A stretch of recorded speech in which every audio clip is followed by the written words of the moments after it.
L'homme ne vivra pas de pain seulement, mais de toute parole qui sort de la bouche de Dieu.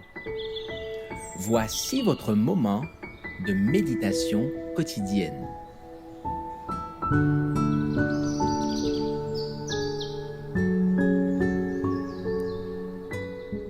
Avec Dieu chaque jour.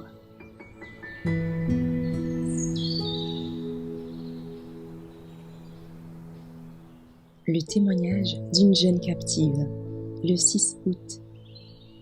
Naaman, chef de l'armée du roi de Syrie, jouissait de la faveur de son maître et d'une grande considération.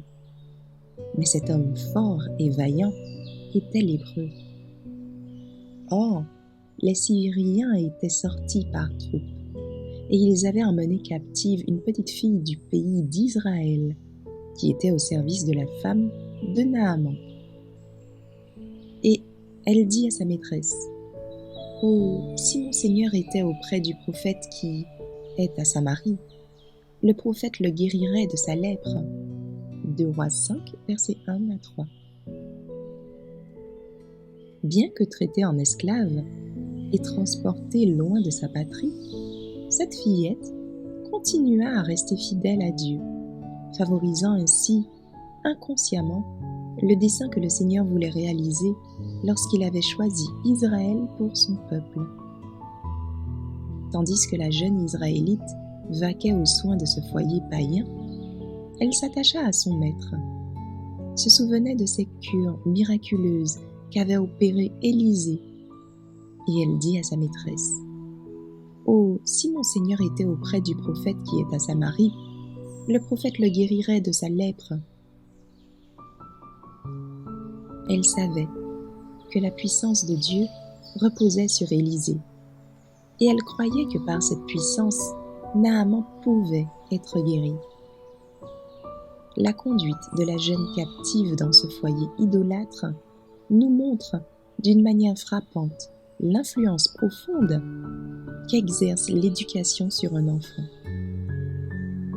Il n'y a pas de plus noble tâche confiée aux parents que celle de veiller sur l'éducation de leurs enfants.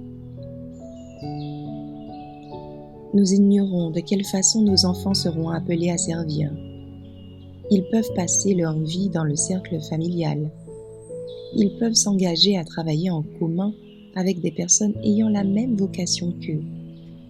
Ils peuvent partir pour enseigner l'Évangile au peuple païen. Cependant, tous doivent être également des missionnaires pour Dieu, des ambassadeurs de miséricorde dans le monde. Les parents de cette jeune Israélite ne savaient pas quelle serait sa destinée lorsqu'ils lui apprenaient à aimer Dieu, mais ils étaient fidèles à leur devoir. Aussi, dans la maison du capitaine des armées de Syrie, leur enfant rendit témoignage au Seigneur qu'elle avait appris à honorer.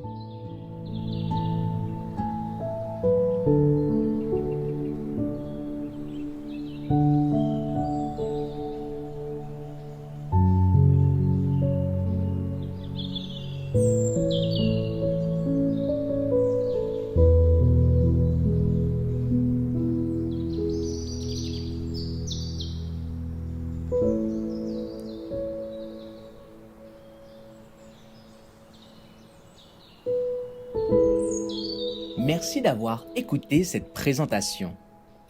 Assurez-vous de nous rejoindre demain pour votre moment de méditation quotidienne avec lereste.org.